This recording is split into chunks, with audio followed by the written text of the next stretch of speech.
Hello and welcome back to the SteelerFury.com podcast. I'm your host, Jeremy Kohlman. You know me as Smith is Smoking on the Best of Sports, joined by Korey Karbowsky. You know him as Corey39. And we might get Will later here in the episode. You know him as Bradshaw to Ben.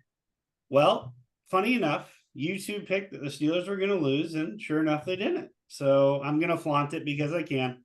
I'm going to take my little opportunity here because I'm sure it's going to rear its ugly head and turn its head. Karma's a bitch, as they say. So, but just kind of going into the game, it feels like we're getting really lucky at times, Korey. And I hate to be like start to show off this way because it's like, oh, you're kind of coming off negative again, but it's like, I don't know. We started the game thinking we were going to play against Joey Bosa. That didn't last very long. I think he was out on like the seventh snap of the game, or maybe the second series of the game tops.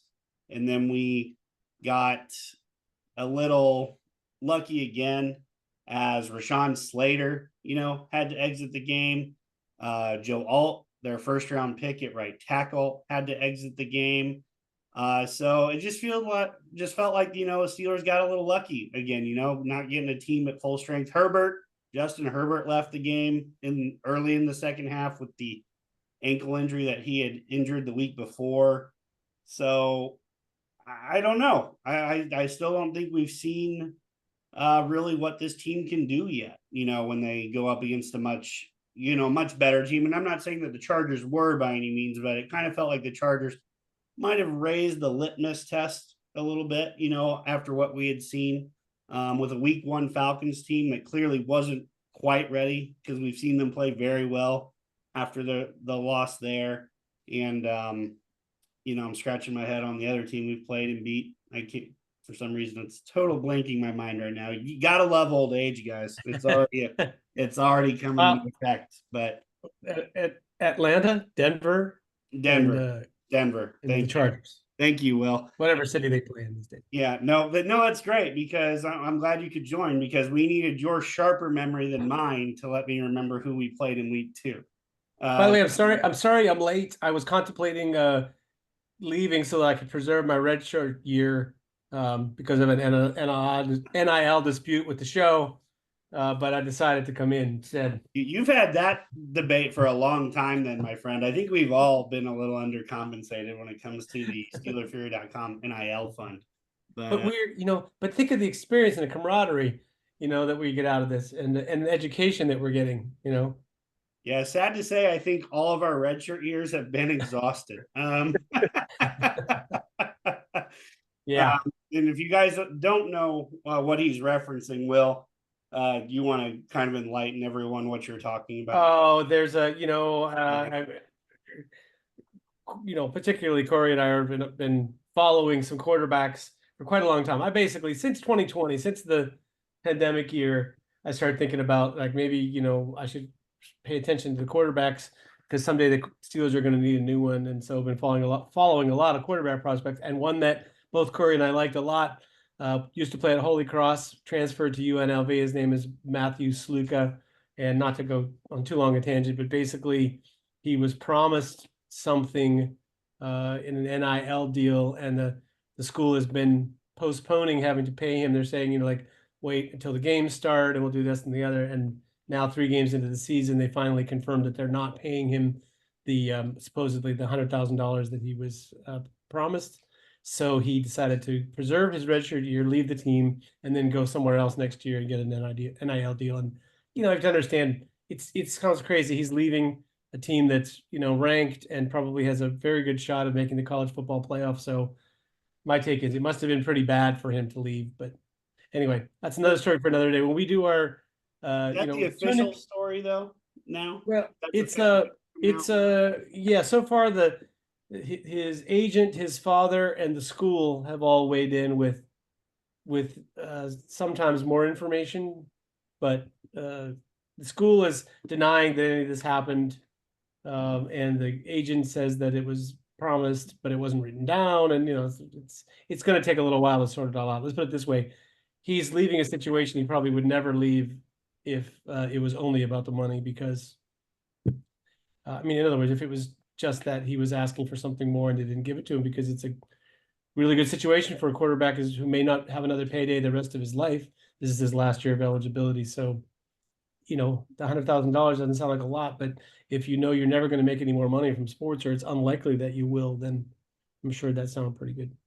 Anyway, sorry, that was all over Twitter today. So if you're a Twitter sports person, it's like, and I was probably in the middle of it. I think I might have posted a record number of tweets on this subject today.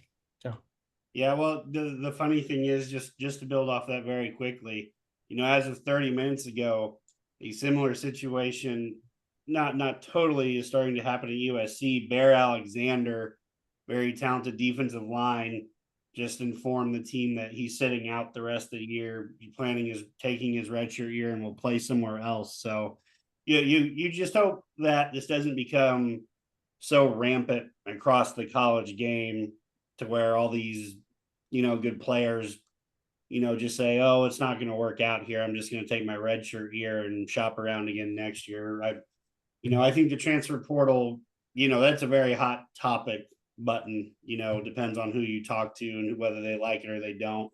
I'm firmly in the middle. It's needed, but it's not perfect by any means. But anyways, Well, however, he was a graduate transfer, which existed before the transfer portal.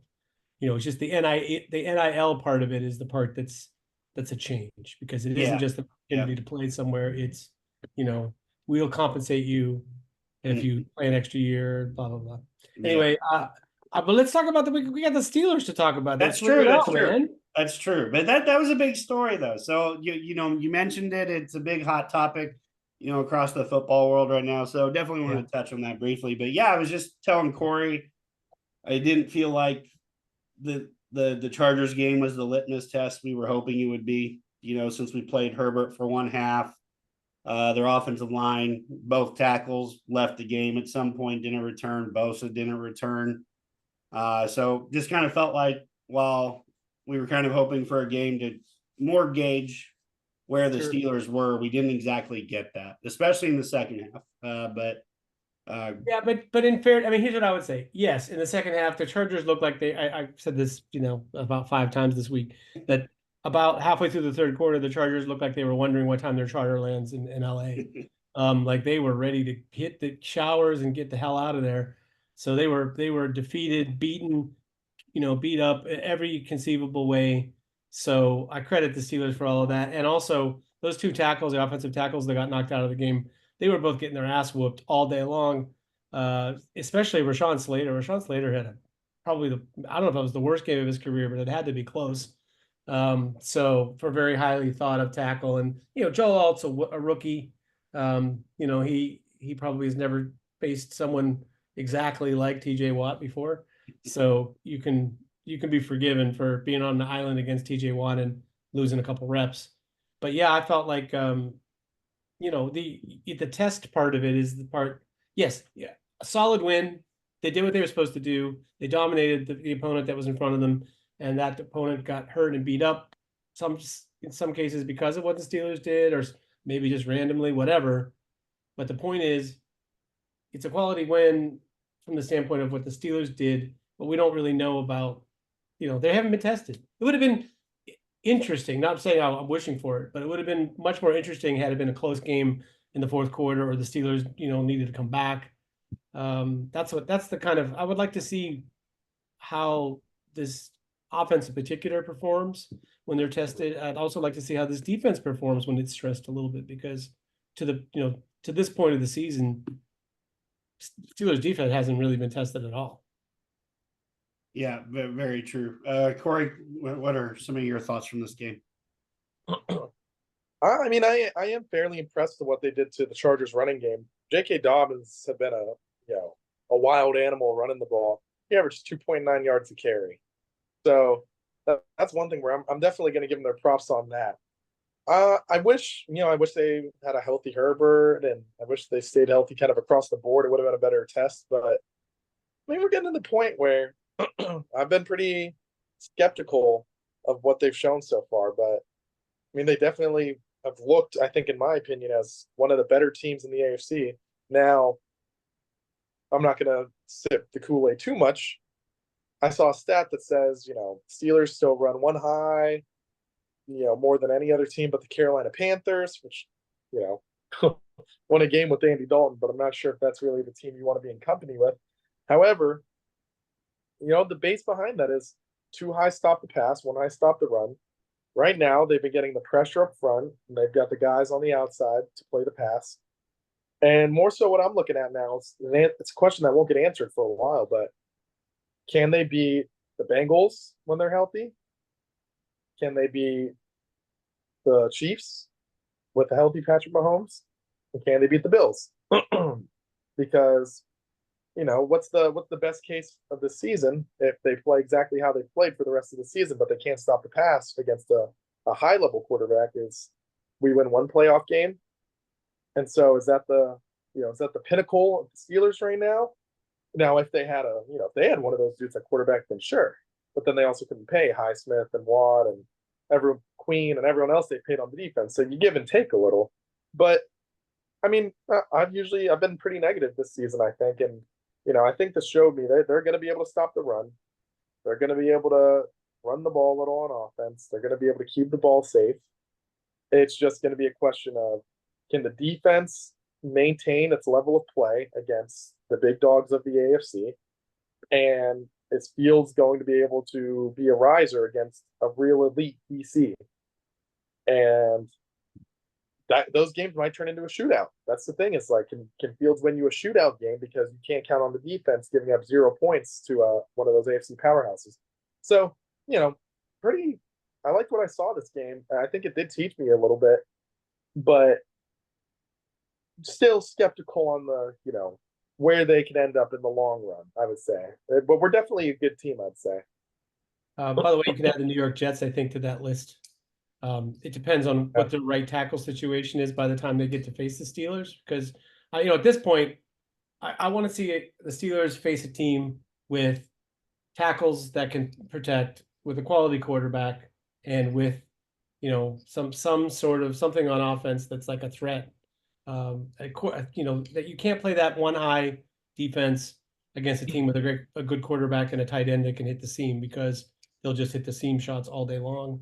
Against Patrick Queen turned around and coverage and so on and so forth. So even though the Steelers don't really like to pass it on first down, the other teams in the league do. So so it's one of those things, like, you can't play one single high base essentially and not have to fight that. To me, aside from facing a quality opponent, the thing that's sort of a nagging concern, because we've seen it play out before in previous seasons, is the wear and tear of the season. Like right now, I would say, Cam Hayward might be have had more to do with the success of the Steelers defense than even TJ Watt and the other edge guys have had. I think that pushing the pocket, that creating some problems immediately in front in the trenches, it has been a big part of this. But the way that the Steelers play both on offense and defense, they're gonna take a pounding, even though they give a lot of damage out. I have a feeling that when December hits, I wonder how fresh any of these guys are going to be, and if the defense is going to look a little different when Cam Hayward's not a spring chicken anymore. When he gets to like the 14th or 15th week of the season, what's he going to play like, and how will the Steelers defense adjust for that? But that being said, it's like, yeah, they threw to the middle of the field more than they may have. I didn't go back and dig through the charts, but I'll be willing to bet they threw more shots past the line of scrimmage. I mean, past the sticks and in the middle of the field. They threw more of that in this game than in any game in at least 3 years. So I feel like that was a very positive sign. Yeah, so much for that U offense we were all thinking we were going to keep all year long. So it was nice to actually utilize the middle of the field. The one glaring one was the Fields pick. But other than that, all the other throws to the middle look pretty good on time and on target. I mean, honestly, the touchdown pass he had to Calvin Austin was a thing of beauty. He zipped that thing right in where it needed to be to beat the free safety, to get the ball in front of the free safety, but still out in front of Austin so he could, go on the run that he did. and to show off the wheels, as we all know that he has. So it was nice to see us use the middle of the field, and then honestly someone kind of step up and do something we've kind of been waiting to see once given the opportunity. Because, Austin really, he's been a nice little gadget player, but, we haven't really used him at receiver until this year. So nice to see there too. But any other thoughts from this game while we're still on it? Do you guys think, as I do, I mean, my take would be that Calvin Austin is really the guy that ought to be their number 2 wide receiver. He should be on the field more. He split time evenly right now with the other guys, but I mean, like after, I know it's not Allen Robinson, but I always want to, because it feels like he's Allen Robinson. Van Jefferson. Yeah, Van Jefferson. After Van Jefferson got hurt, the other 2 guys split an equal number of snaps, Scotty Miller and Calvin Austin. But Scotty Miller contributes, and I'm glad that both of those guys are playing over Van Jefferson anyway, injury or not. But I would say Calvin Austin makes a lot more sense as the number 2. I'm wondering what you guys think about this. I mean, my thing is, who's going to stress the defense more? You've got Pat Freiermuth, who, he's not looking like he's worth the player he's paid out to be, but we'll see how that contract plays out. You got Pat Freiermuth to kind of find the soft spots. Your running backs can both catch out of the backfield. Your tight ends. I really feel like, especially with Pickens, just having Austin out there to stress the defense in a way he just brings something that no one else on the team really can, which is stresses you vertically. It keeps the safety a little longer, keeps the linebackers a little more on their heels. They got to go and bail and run with the seam. I feel like he just puts a little more pressure on the defense than anyone else really can in that spot. So if you're not going to throw to your number 2s all that often, it might as well be a guy who scares the defense a little bit rather than the guy who, might be a little more consistent and dependable, especially underneath. But you have guys for that, in my opinion. So that's kind of my view on it. Yeah, I mean, I'd echo a lot of the same things Korey said. He's an actual threat with the ball in his hands, as we're like, once Van Jefferson catches it, he's not going to do a whole lot afterwards. That's just not his game. He strikes me as that, just I can get open to a degree. I can use my body to shield defenders away and catch balls type of guy, but he doesn't really threaten, ever since the knee injury he had with the Rams. He's just not quite the same player that he was coming out of, I believe, Florida, was it? Yeah, Florida. So, I mean, I'd rather have Calvin Austin out there. I think the reason why they keep doing Jefferson is, I think they want someone to block in the run game too. And you're just not going to get that with Austin just because of his size. It's not, don't get me wrong, he can have plenty of, bite and fight or whatever. But at the end of the day, when you're giving up, probably 30 pounds on the majority of corners that he probably goes up against, I mean, he's probably 175 soaking wet, let's face it.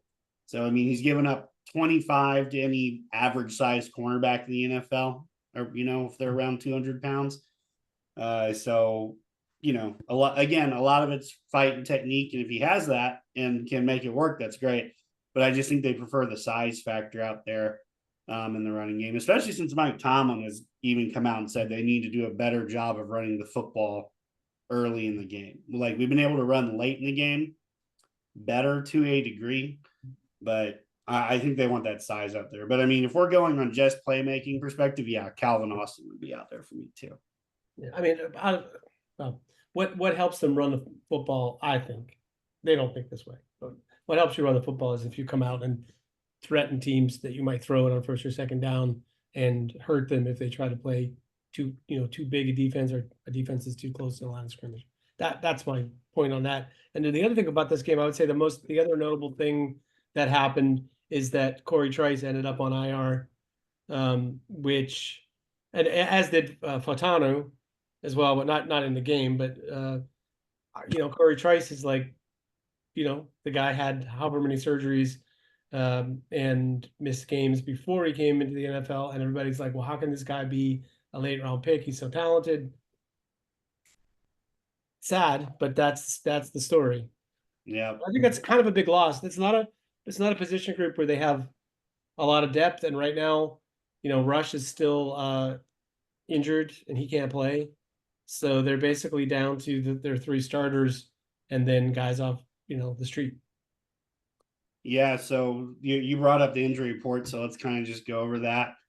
Only glaring thing is, another result from the game was Alex Highsmith has a groin injury, for this past game. So Tomlin has come out and said he doesn't expect him to practice or play this week. I think I think our opinion of this player, Nate Herbig, or not Nate, it's Nick Herbig, right? Nick.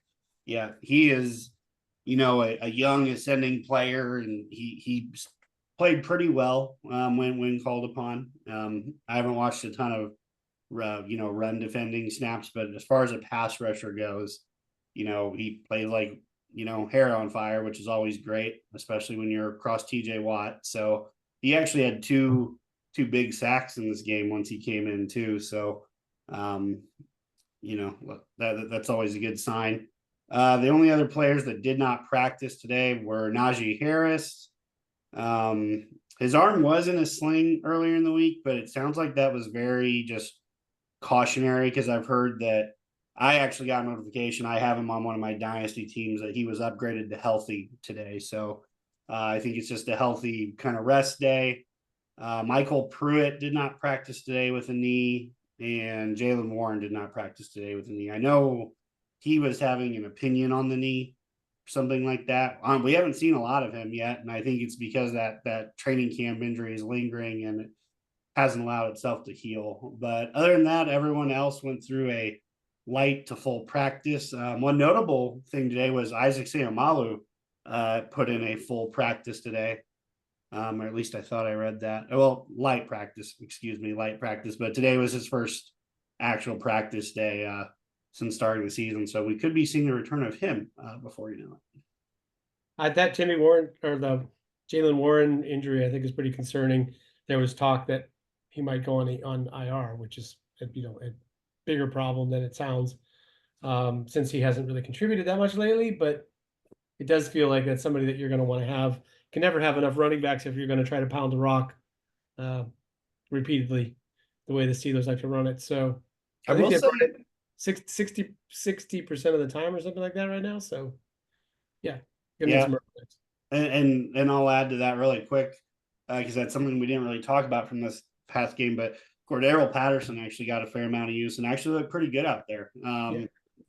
I know, there are some headlines in camp saying, he didn't exactly show up in shape or whatever, but he looked good out there. And I think he can kind of provide a little bit of what we need from the, relief running back spot, if you want to call it that, with Warren. So at least he shows that explosivity factor, able to catch balls out of the backfield. One of the bigger athletic freaks in the NFL, whether he's, what he's done in his career, very good return man, has something like 10 career return touchdowns, kick return touchdowns. So always one of those guys where it's like, well, let's just give him the ball and let him play football. Gotta like that. But other than that, we'll talk about the Colts really quick. Kenny Moore didn't practice today with a hip injury. That's kind of been a past injury with him too. So there might be more into that than kind of what meets the eye. Kwity Paye did not practice today with a quadricep. I know he kind of had some injuries last year too, so you wonder if things are starting to creep up there. And also, Braden Smith, starting right tackle, did not practice either. So, oh darn, TJ Watt might have to go up against a backup right tackle. I'm really disappointed to hear that. But that was the majority of the injury report for them. Is Bruckner actually on IR? Yeah, he's on IR, so we will not be. Yeah, but Buckner is out. He will not be playing. So another little fortunate little happenstance in the Steelers schedule that they don't have to go up against DeForest Buckner. So this kind of feels like we're getting the right cards at the right time so far. We're reliving last year's injury luck, or even the year before that too. I think it just feels like the other team's star players to get knocked out right before they play the Steelers. Mm-hmm. Even with Herbert last week. Right. Well, so we've kind of touched on the injury report. Let's dive into some matchups. Is Korey's one particular matchup you're looking forward to this week? I think seeing if Pat Fryermuth can do anything on these linebackers. They've got some dudes over there. Zaire Franklin's one of the best in the NFL. Mm-hmm. EJ is not talked about a ton. He is a freak. Oh, he is well respected here in Indianapolis. I can tell you that. They love him. I think he doesn't get a lot of the national buzz, but he can play. And then they do some dime stuff with the rookie Jalen Carlisle. Y'all know I was a fan of him. He kind of plays some will linebacker for him. Segun Alubi, another one of my guys who can fly. I was wondering how long it would take before he got mentioned. I was wondering about that too. I noticed that name earlier, and I was like, "Ooh, these two were all over that kid a few years ago." So hanging around, he's listed as a starter on their depth chart. He's not. They play two linebackers, but he does play on special teams a lot. He subs in a little. But so it's seeing if these tight ends can get anything on these linebackers. I don't know about you guys. I'm kind of reminded of the Falcons a little bit when just looking at this defense as a whole. They got a stud D tackle. They've got linebackers. Nick Cross has been a freak. Nick Cross has been all over the field for the Colts. Yeah. And I don't know. It just looking at why can't they stop the run? That's the thing. It's like you look at their front seven and you think they ought to be pretty good against the run, and they haven't been. Stewart's probably one of the best run stuffers in the league. I think it's the ends.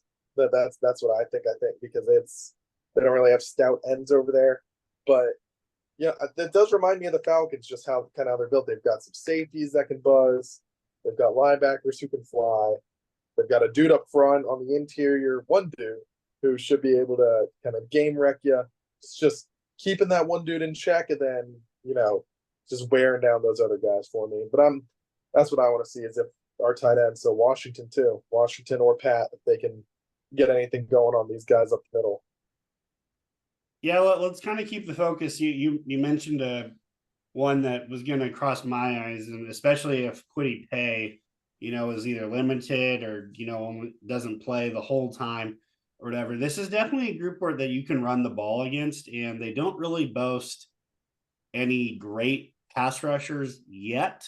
Little asterisk mark there because Latu I actually think could give Dan Moore fits in that matchup because Latu coming out, was easily probably the best technician of the pass rushing group. And it feels like Dan Moore can really, get beat when he gets lazy with his footwork, handwork, all the above.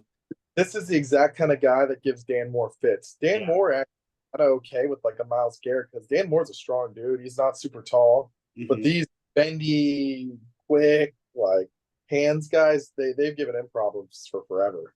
Right. And then that's just kind of the thing where it's that'd be the matchup that I'd worry the most about on defense this week, just because I feel like even though, he's a rookie, he had some impressive reps last week when I think Paye left the game, against the Chicago Bears, even though I still don't know if they teach the offensive linemen for Chicago. I mean, good God, I caught some of that game, since we had the later start or wait, no, we didn't have the late start, did we?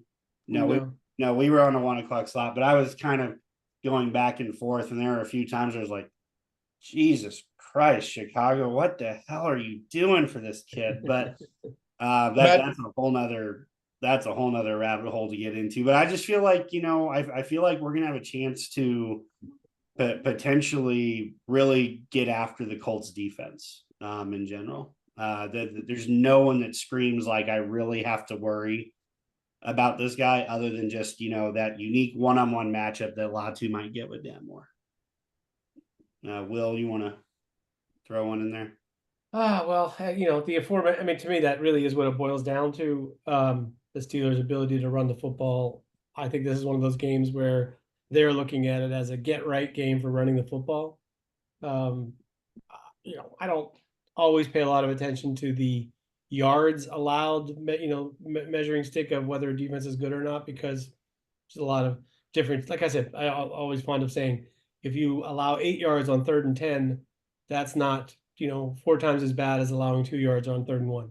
So take those things with a grain of salt, but they have given up a lot of rushing yards. And, it's just like I said, they don't seem to be as good as the sum of their parts. They don't strike me as a defense that is particularly well coached. Like, I'm not really sure when I watch them what their plan is exactly. And maybe they're suffering a little bit of like the Steelers defense did last year, where their offense has trouble staying on the field, so they have to play more and they get worn down. I'm not really sure. But I will say one thing I've noticed really quick. I don't want to jump in or whatever, but when I've watched the Colts is that they have not tackled all that well this year. They have not gotten off blocks. I didn't mean to interrupt, but that's just an observation. No, that's okay. What I was going to say about the matchup thing is I think probably the strongest part of Indianapolis's team are its running back or tight ends. Excuse me. They have a stable of tight ends that are all really capable players, and not just like glorified wide receivers, but guys that play the tight end position the way that we imagine it being played. And they even like 2 guys that they've cut, I thought were way better than some of the tight ends that we're carrying on our team. But Kyler Granson out of SMU, I thought was a really nice ad for them for the style of play and playing in a dome. He strikes me as that classic receiving tight end.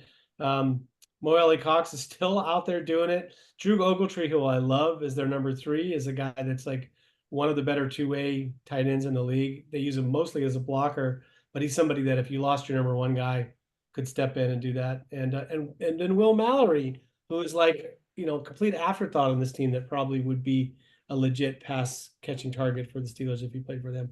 And playing cover 3, you play single high, then it seems early, flats late. That's where the opportunities are for the pass game. And you're gonna if teams are gonna beat that, they're gonna beat it with a tight end. Unfortunately for the Colts, despite the fact that they have all those tight ends, they also have a quarterback that can't hit. I mean, he's like, if you looked under the dictionary of like can't hit the the broad side of a barn, can't hit the water from the boat, like there are many things to like about Anthony Richardson's game, because he's managing to like piece it together, and maybe at some point, like drop into place for him. And he's hit some deep shots. He's, really athletic. Running the football is amazing. He's a load to bring down. But yeah, that sort of the precision of the quick game, I think is pretty elusive for him, fortunately, because I don't like that matchup of the Steelers linebackers in coverage against that group of tight ends. Well, and mind you, Jelani Woods is sitting on IR for them. He's been injured hell, but that's a guy who's just been that's add on. No, it's great. As I said, they cut someone else that I remember is actually a really good tight end. So like they cut one, they have one on the IR, and then they have 4 guys that are all really better than most teams starting tight end. So yeah, they're loaded at that position, and it would be, if that's part of the game plan that they can execute, that sort of opens up loosens up the run game a little bit as well. So that's a good combination. The Steelers should be using that more, in my opinion. I will say, you just talking about how the offense always kept the defense on the field last year. We haven't really. Let me make this clear. I don't think Arthur Smith is some offensive dynamo mind, some wonder kid. However, isn't it so much better that we're not sitting here every week talking about how predictable, boring, uninspired, all these things, when like ROC now, it's not like he's amazing, but he's just not atrocious. Yeah. And it's just so much nicer to think about where we were last year when we were talking about every single week Matt Canada, where we barely say Arthur Smith's name just because he's not doing anything crazy, but he's also not actively stinking up the field every week. It was a low bar, to have to elevate over top of. And, this is also one of the dangers of playing 3 weeks of football and trying to like extrapolate that into like what the whole season is going to look like. I generally like to look around at after 4 games. To me, that's like the first benchmark. It doesn't necessarily tell you who's going to win the Super Bowl or what your team is, but at least you have some talking points at that point. I'm not even sure. Well, I don't know if we'll learn anything on Sunday, but I would say I'd like to see at least a 4th game against a 4th different kind of team with different matchups. and to see, like what we can observe about what's working for them and what maybe isn't as reliable, and go from there. I mean, I'm, like I said, cautiously optimistic that they'll continue to use the middle of the field, and that it wasn't just that the Chargers got beat up and, we're ready to go home, but that it's, this because the Steelers imposed their will, or whatever you want to call it. It's just that it's reasonable to be skeptical when every play is designed to be like a 4 or 5 yard gain. It's like they're going to possess the football and probably be able to move the chains, but man, that's a recipe for whenever, and you can see it already during this year. Whenever they've had a penalty or make a mistake, they get, suddenly they can't convert anymore. So that's the thing. It's, you got to have some big plays. They've hit some. It's just you got to be able to do it consistently, I think. Yeah, I would tend to agree. I don't know. I guess it's just nice that we have drives this year. Last year we were always bitching about how quick the first 3 and out was, or how you guys said it's like we know this running play's coming. The other team knows what to expect through string games. I know we have stock plays just like every other NFL team does as far as running the ball and stuff like that. But I can't, the last few years I've been able to look at a formation and know, okay, the only 2 options we're looking at on this play are this receiver here and then the dump down. And now it feels like, when the offense trots out there, is like, there might be a few options on the first read. Who knows? Nice to see that. And Justin Fields has done pretty well too with it. He hasn't made too many glaring mistakes. You mentioned the one interception that he didn't see the defender at all on, but other than that, he's been playing better too. And then one last thing from a matchup perspective, we're more just a heads up than anything. Still got to tackle Jonathan Taylor. At the end of the day, he's still very good, talented running back. Patrick Queen, I'm looking at you. Start earning your freaking paycheck, dude. Like, he's running around and hitting stuff, but he's not. I don't feel like he's wrapping up, and it's like he's getting to his spot, but he's not always, the guy that brings the guy down. He's like the first guy there, but it feels like there's always another guy there to help him with the tackle. So I don't want to be too negative on that. I know it's early, but it's like you just went out in free agency and decided to give this guy I think it was 32 million or something, or 30 plus million for the next 3 years to go out there and be a force in the tackling game, and you haven't seen it yet. So just you got to be on the lookout for Jonathan Taylor, and then a guy that actually returned for Indianapolis last week that actually owned 31% of the target share, Josh Downs. He is a very good, slot, explosive, after the catch type of guy. You saw Ladd McConkey have some success against our defense last week. If I'm the Colts, I'm looking at that thinking Josh Downs could have a big day this week. So that's a matchup I'd be on the lookout for, just because he's probably going to be lining up against Beanie Bishop, undrafted rookie. He's still kind of learning the ropes a little bit. If they go big, it might be more Deshaun Elliott, because he's come down and helped out a little bit there. So it wouldn't surprise me if Josh Downs is a big part of their game plan this week. So any others matchups or spots you kind of want to highlight? All right. I guess one last thing, make Anthony Richardson sit in the pocket. If you do that, we're going to have a really good chance to win this thing. He's very sporadic, just like every game plan, playing against him has told you at this point. Watch out for the deep ball. They have their wide receivers to test us deep with Pittman, Adonai Mitchell, Josh Downs. So wouldn't surprise me if they try to go vertical on us and see if we can keep up. Because I feel like Indianapolis is going to want us to try to look like we're loading the box and then take single shots on the outside. So Joey Porter, no biting this week. The only touchdown we gave up was when he bit up hard on that flat receiver to give Quentin Johnson that score. So One thing that's a little bit, part of the hidden game in the NFL is when your quarterback has the ability to scramble and run. Like if you look at Justin Fields, he gets more time in the pocket available to him because teams are playing contain when they rush. And you can tell they're not, they're rushing to like squeeze the pocket, but they're not rushing to like just try to make, double moves and go around people or whatever because they can't afford to leave him gaps, even though they do. And he's had success against that.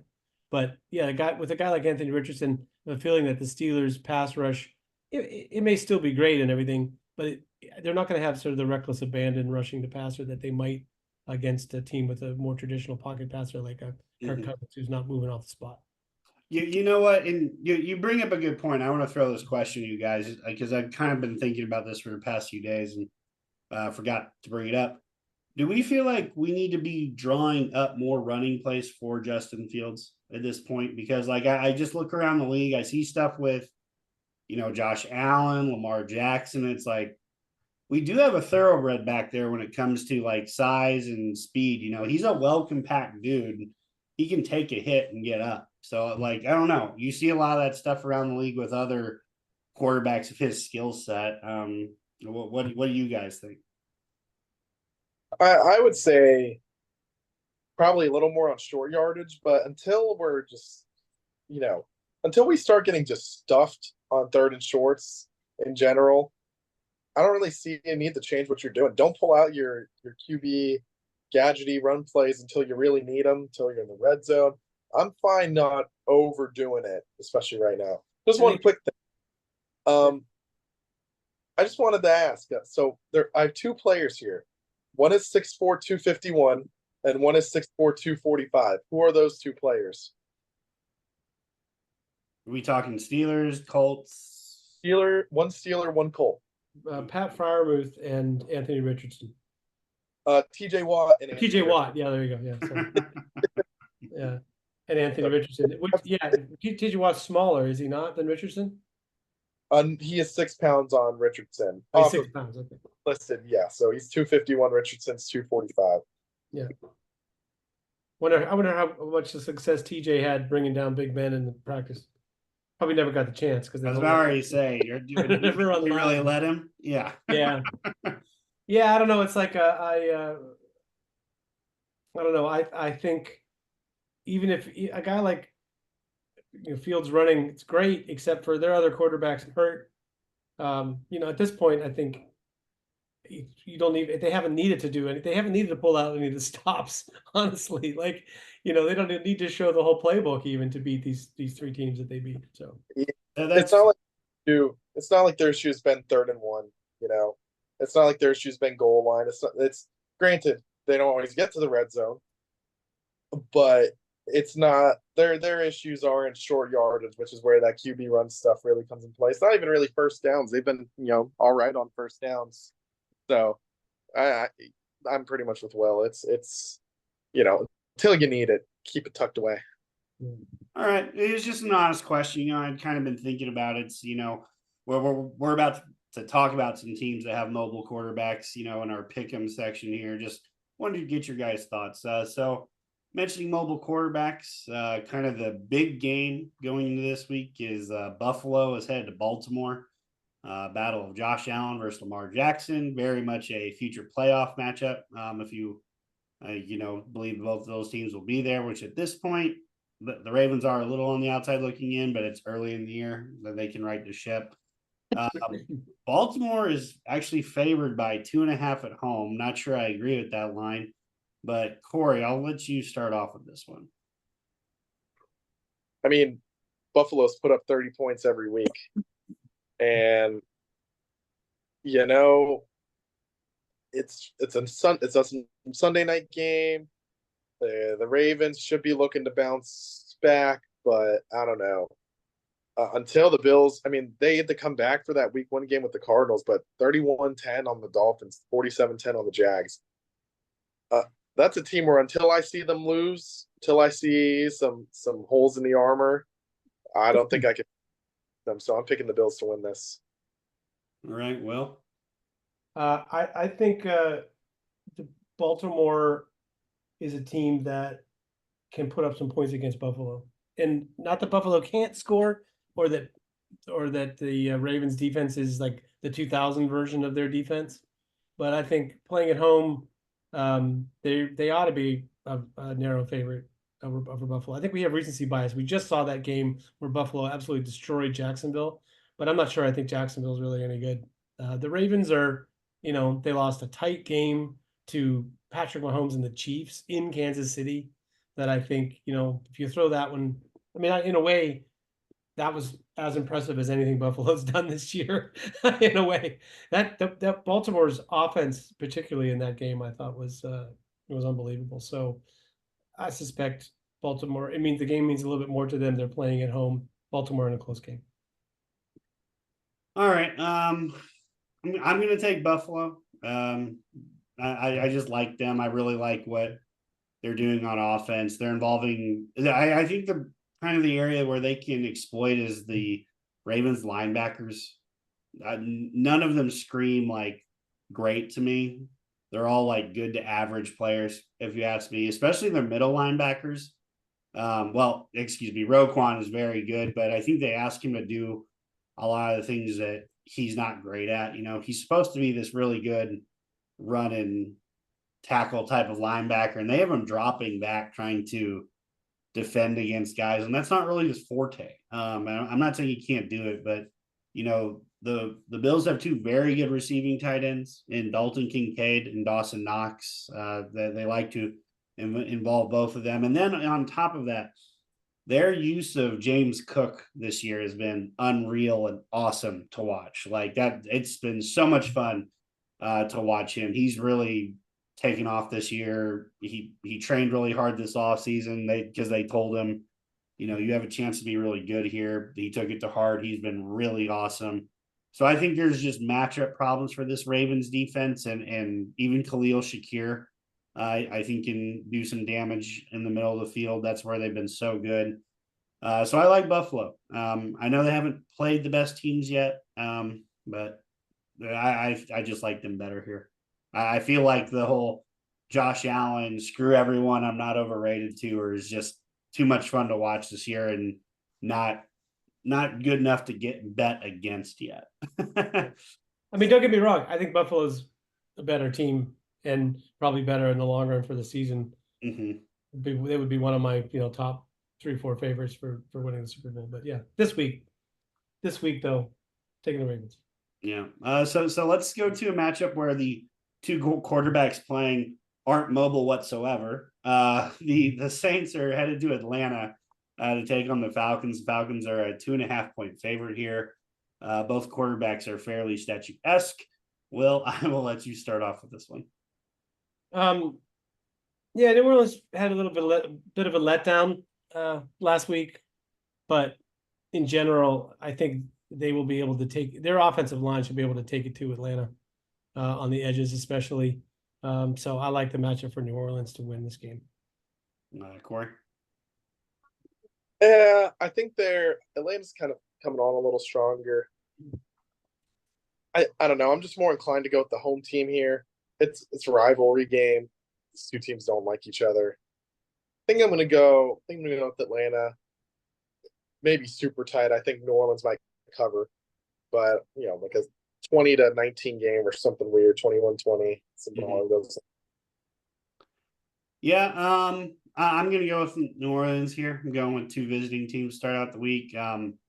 They played a much better team in Philadelphia, and they had that game won until they let Dallas Goedert run 50 yards unopposed and untouched. I feel like if they stop that, they probably end up winning that game, honestly. Even though I picked the Eagles to win, the Saints had that thing in the bag, outside of a busted coverage, that was enough to put it away for Philly. But I really like what I think it's Clint Kubiak, offensive coordinator for the Saints, has done this year. I think it continues against a defense that's starting to play better, but just not quite at the same level. So I feel like New Orleans wins and covers there too. Well, since I talked about Philadelphia there, let's jump to there. Philadelphia is going to Tampa Bay. Philadelphia is favored by 2. I'll take this one.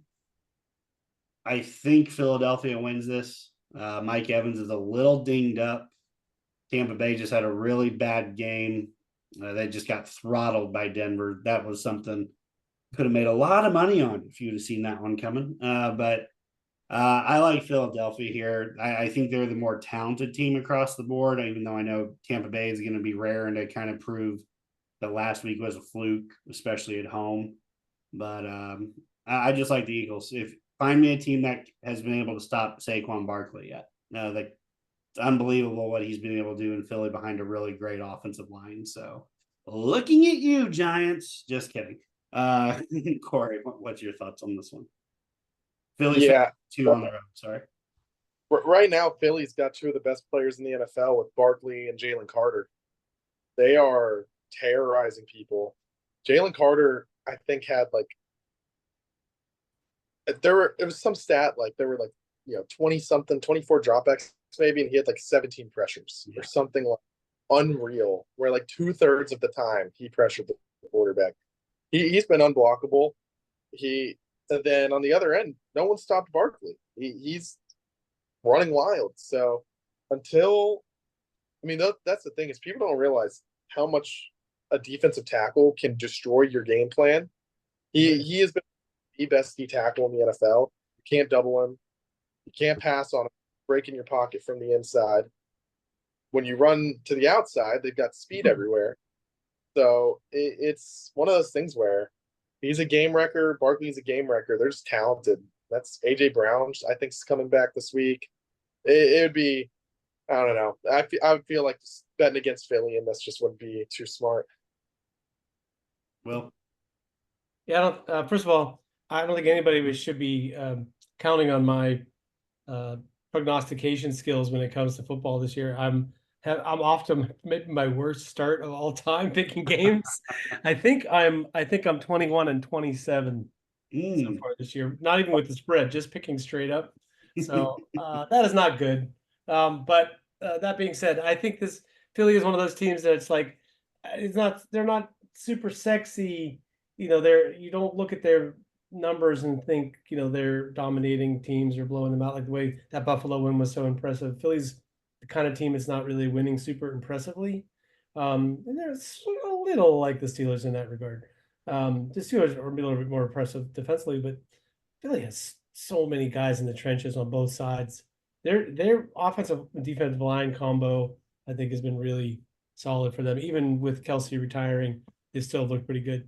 So yeah, I'll take Philly in what is probably a close game. All right. We're gonna throw it to the new toughest division in the NFL, not the AFC North, but maybe the NFC North. That I understand the Bears are lumped in there, but the other three teams are pretty good, guys. Work with me here. So early season matchup, Minnesota's head to Green Bay. Green Bay's favored by 2.5. Surprising. Vikings are 3-0. I think Will, I'll let you start out on this one. Oh, I don't know. Is not that I necessarily think it matters, but is Love going to play quarterback? Yeah, looking like he's back for this. Yeah, so I suspect, like most quarterbacks who get hurt and come back, that first game back can be kind of rough for them. They don't necessarily play at the highest level, but I think Minnesota is probably the team in a division where they hold serve at home most of the time. So against their division rivals in a division game, they've been playing really well, and I think that probably continues one more week. Not sure, Sam Darnold is a little bit like the ready to turn into a pumpkin Cinderella story, but for the moment, he looks great. Their defense is solid. I'll take the Vikings. All right, so Vikings on the road. Oh, the Vikings are on the road? Yeah, I was about to say that they are at. Yeah, sorry. Goes against what I wanted to say. I'll stick with the rusty quarterback theory and go Minnesota anyway. Yeah, you're good. You're good. Korey, what are your thoughts on this one? Yeah, I think the Vikings just aren't a 4-0 team in my eyes. They played well. I just have a hard time, especially with the Packers getting a lot back. Will is right. It's always a little rusty, but they're just going to be able to pass. I think those receivers are going to be itching to really get their hands on the ball again, push it downfield again. I think that Vikings are just kind of due for a loss. That we know that Sam Darnold's on a 4-0 QB. I think that's really my view on it. So, because of that. Yeah, I kind of had split thoughts putting this one up on the board, picking it because there's lots of things to like about both these teams. Obviously, if Love's back, that's a big deal for Green Bay. That's going to be an uptick in the passing game. But Brian Flores has done wonders for that Minnesota defense. He made it very hard for the 49ers 2 weeks ago, and really everyone they've come up against. He's done a phenomenal job game planning that. If he keeps it up, probably going to get another shot at being a head coach somewhere. But it just kind of feels like at Green Bay, I'm kind of leaning with them. It's too bad because I think Minnesota is one of the better, first quarter NFL stories out there. Sam Darnold playing with, weapons around him, a decent offensive line, all that. But I like Green Bay here. This is two offensive masterminds going at one another here. I just think Green Bay ends up slightly ahead, just because I feel like they'll be able to stretch the field a little bit more here. All right, last game before ours, another good one. Seattle's heading to Detroit. The surprising Seahawks are again 3-0. Feels like the NFC is kind of giving us some teams early in the year that we didn't really expect to be at this stage, but they are. Headed to Detroit. Detroit's at home and has a 3.5-point matchup. Korey, I'm going to let you start out. Detroit's played some tough games. I think they've played 3 really tight games so far. They're a solid team. The Seahawks, on the other hand, I think have played the Tua-less Dolphins, the Patriots, and then the Broncos. Mm-hmm. This is really kind of a gut check for the Seahawks. I think the Lions. Probably the Lions are at home. I think that they're probably a better team. I think the Seahawks aren't, a fake team. I don't think the Seahawks are like a horrible team, but I just don't think they've really been tested yet. It's kind of hard to pick this one because of that. It's just kind of hard to get a worse stretch of 3 teams at the beginning unless you got the Panthers in there as well. They get the Giants after this, so. But I'm gonna go with the Lions here. Lions been playing some tough games, played some better competition. I think they're just a bit more battle-hardened than the Seahawks. I think they'll hand them their first loss.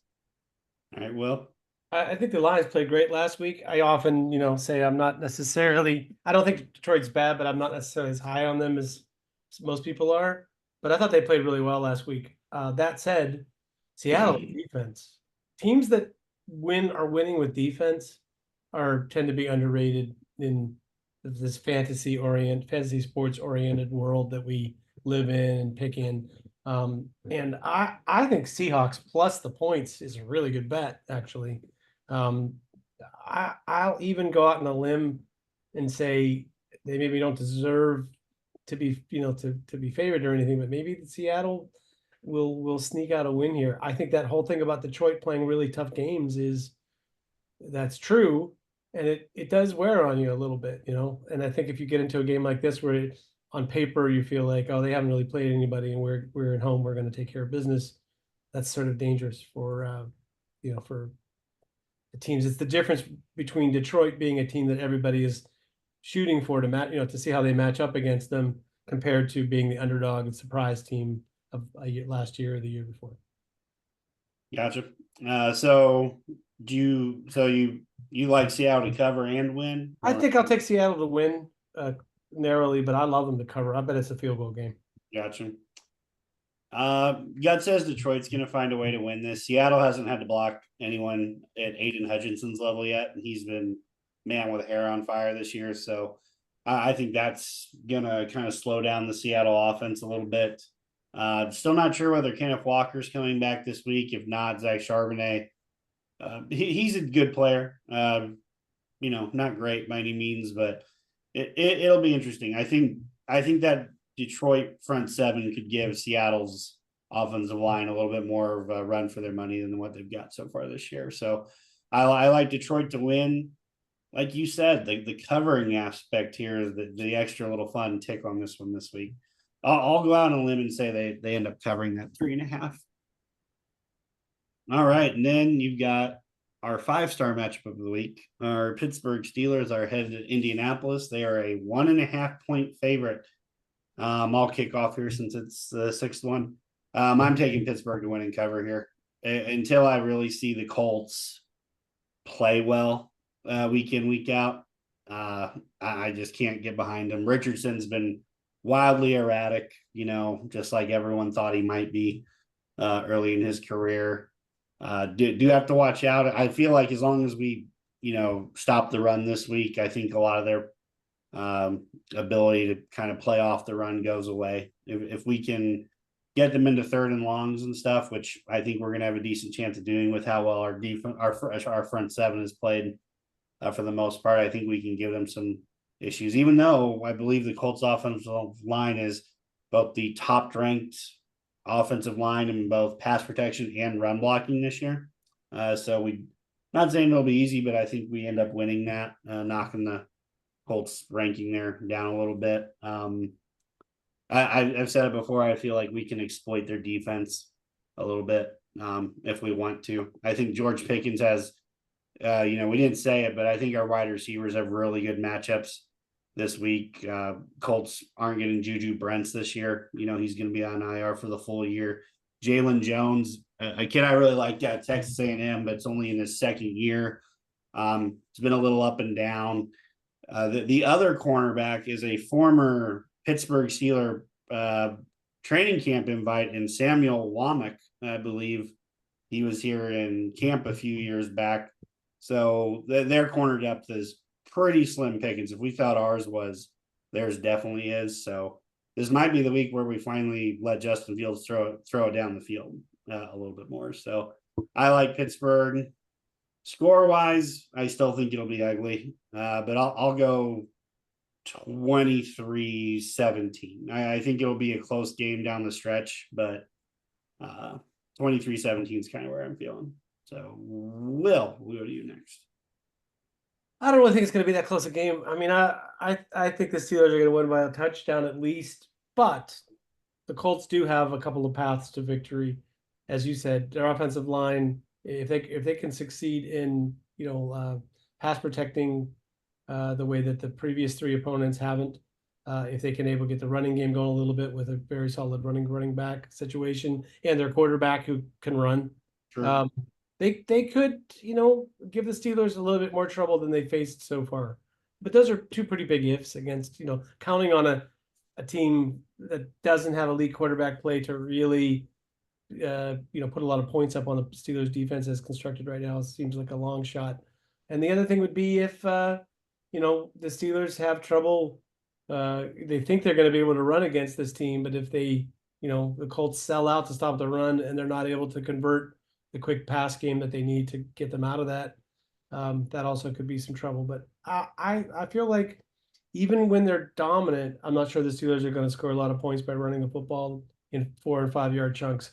So I'll make it 20, Steelers 20, Colts 13. Maybe that even sounds closer than I feel like the game will actually be. And Korey? Yeah, I'm with you guys. I don't really.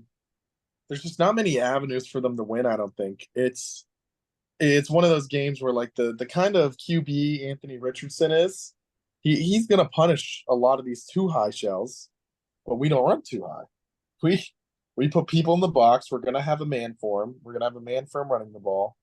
Where they can try and just grit their teeth and run into an 8-man box if they want to try and really bring everything in, but that's not really how you're going to beat the Steelers as constructed. Their receivers don't really scare me, even if they decide to really start opening it up and pushing it downfield. Pittman and him have just never really been on the same page. Even going back to last year, he likes Alec Pierce, but that's one guy, and I'm really not that scared of Alec Pierce, being honest.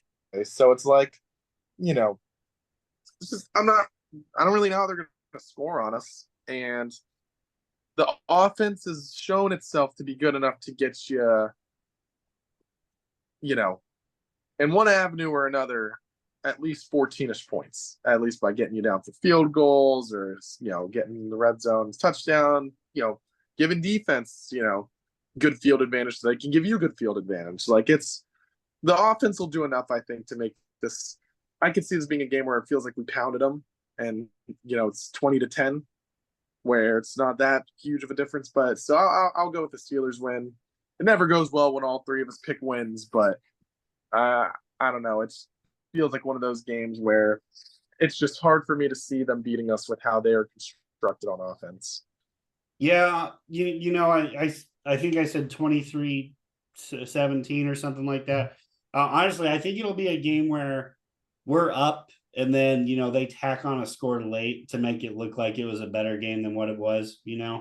Yeah. It just feels like that's kind of the most likely path. Korey, you made a very good point there.